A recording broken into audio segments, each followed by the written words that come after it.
কাপড়ের কাপড় বেঁধে ঢাকার রাজধানী জাতীয় প্রেস ক্লাবে আন্দোলন করব। নোয়াখালী বিভাগের দাবিতে রাজপথে আন্দোলনে নামব।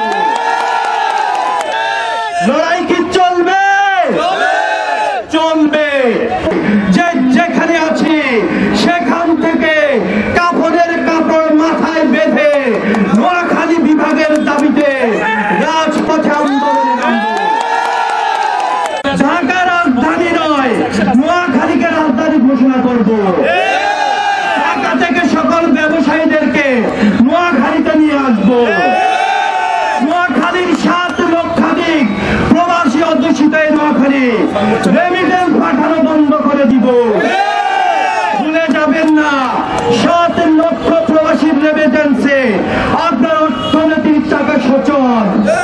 সেই নোয়াখালী, এটা জাতির শ্রেষ্ঠ সন্তান, গণপ্রজাতন্ত্রী বাংলাদেশ সরকারের সর্বোচ্চ রাষ্ট্রীয় খেতাবপ্রাপ্ত বীর শ্রেষ্ঠ রুহুল আমিনের নোয়াখালী। ভুলে গেলে চলবে না, এটা ভাষা শহীদ সালামের নোয়াখালী। সংগ্রামী সাথী ও বন্ধুগণ, বর্তমান সরকারের সম্মানিত উপদেষ্টা আসিফ মাহমুদ, আপনার প্রতি সম্মান রেখে বলতে চাই, আপনি আপনার কুমিল্লাকে বিভাগ চেয়েছেন, আমরা আমাদের নোয়াখালীকে বিভাগ চাই। যদি বিভাগ দেয়া না হয়, শুধু নোয়াখালী নয়, নোয়াখালী জেলার প্রত্যেকটি গুরুত্বপূর্ণ পয়েন্ট থেকে শুরু করে প্রত্যেকটি উপজেলায়, প্রত্যেকটি ইউনিয়নে, প্রত্যেকটি গ্রামে, হাটে ঘাটে মাঠে, পাড়ায় মহল্লায়, স্কুল কলেজ মাদ্রাসায়, মসজিদ মন্দির গির্জায়, যেখানে আছি সেখান থেকে কাপড়ের কাপড় মাথায় বেঁধে নোয়াখালী বিভাগের দাবিতে রাজপথে আন্দোলনে নামব।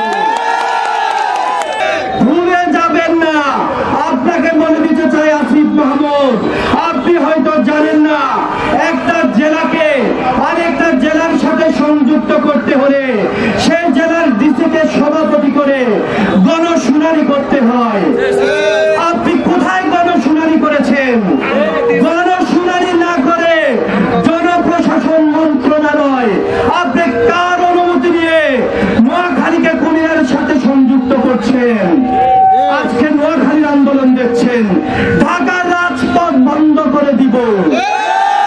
ঢাকা রাজধানী নয়, নোয়াখালীকে রাজধানী ঘোষণা করব।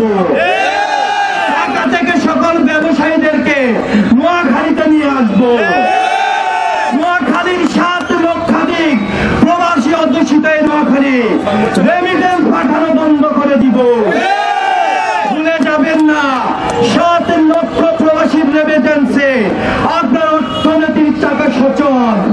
জনপ্রশাসন মন্ত্রণালয়ের সচিব, জনপ্রশাসন সংস্কারের চেয়ারম্যান, আপনাকে বলছি, কার অনুমতি নিয়ে আপনি সুপারিশ করেছেন নোয়াখালীকে কুমিল্লার সাথে? তরুণ প্রজন্ম জেগেছে,